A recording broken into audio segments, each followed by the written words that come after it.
आपल्या इतिहासात एकमेव अशी घटना आहे जिथे लाखोंना वाचवण्यासाठी, स्वराज्य वाचवण्यासाठी लाखोंच्या पोशिंद्याला आपला प्राण गमवावा लागला.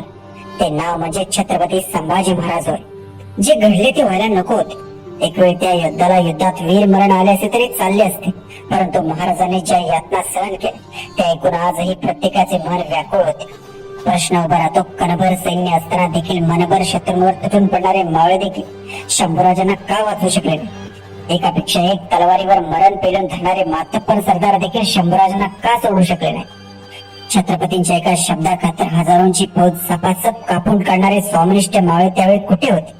मावळे तर खूप शूर पराक्रमी होते, तर सर्वांनी मिळून एकाच वेळी औरंगजेबावर हल्ला का केला नाही? संभाजी महाराज पकडले गेले तेव्हा मराठी काय करत होते?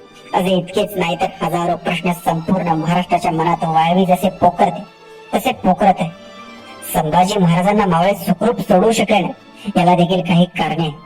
त्यातील सर्वात महत्वाचे कारण म्हणजे ज्यावेळी संभाजी महाराजांना संगमेश्वरात मुघलांनी कैद केलं त्याच वेळी औरंगजेबाची लाखोंची फौज स्वराज्यावर चालून आलेली होती.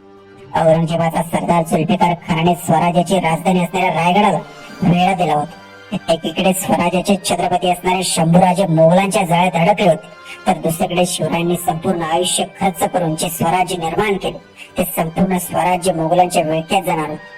कोणतीही पूर्वकल्पना नसताना स्वराज्याची राजधानीच मोगलांनी खेळल्याने सर्व मावळे आणि सरदार स्वराज्यावर आलेले हे आक्रमण परतवून लावण्यासाठी सज्ज झाले. त्यामुळे तिकडे संभाजी महाराज कैद झाल्याची वार्ता रायगडावर खूप उशिरा पोहोचली. संभाजी महाराजांना मावळे का सोडू शकले नाही याचे एक दुसरे महत्वाचे कारण होते.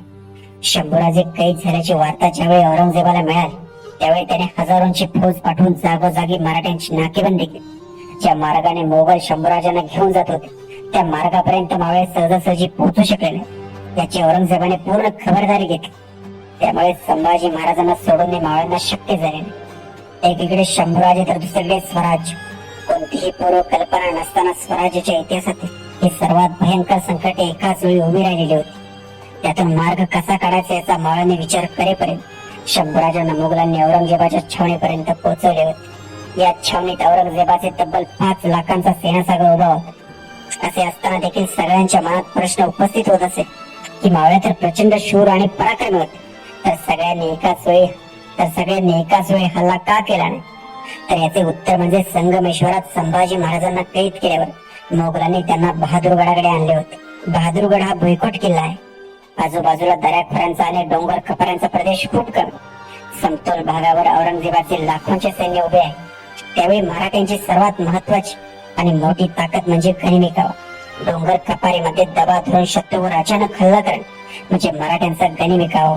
पण समतोल भागात 5 लाखांच्या फौजेसोबत समोरासमोर लढणे हे शक्य नव्हते. तसा प्रयत्नही केला असता तर कदाचित स्वराज्य संपले असते. महाराजांना सोडवण्याचे प्रयत्न झाले नाही असे नाही. यावेळी संताजी धनाजी या जोडीने खूप पराक्रम केले. ज्यांना माहिती पहिली मिळाली त्या ज्योताजी केसरकर आणि अप्पाशास्त्री दीक्षित यांनी देखील प्रयत्न केले. पहिला प्रयत्न अप्पाशास्त्री दीक्षित यांनी केला. दुसरा पराक्रम हा ज्योताजी केसरकर यांनी केला. महाराजांना सोडवण्याचा तिसरा प्रयत्न हा पात्रपुंज या अंबाघाट परिसरातील धनगर वाड्यातील काही 8-10 धनगर पोरांनी केला. अजाणतेपणी मुकरब खानाला अंबाघाट परिसरातून वाट दाखवण्याचे काम त्यांच्या हातून घडले होते. त्यावेळी त्यांना चूक लक्षात येतच एक वेळा प्रयत्न त्यांनी देखील केला. महाराजांना वाचवण्याचे खूप प्रयत्न झाले. त्यात रायाप्पा महार, खंडोबालाल चिटणीस यांनी देखील प्रयत्न केले.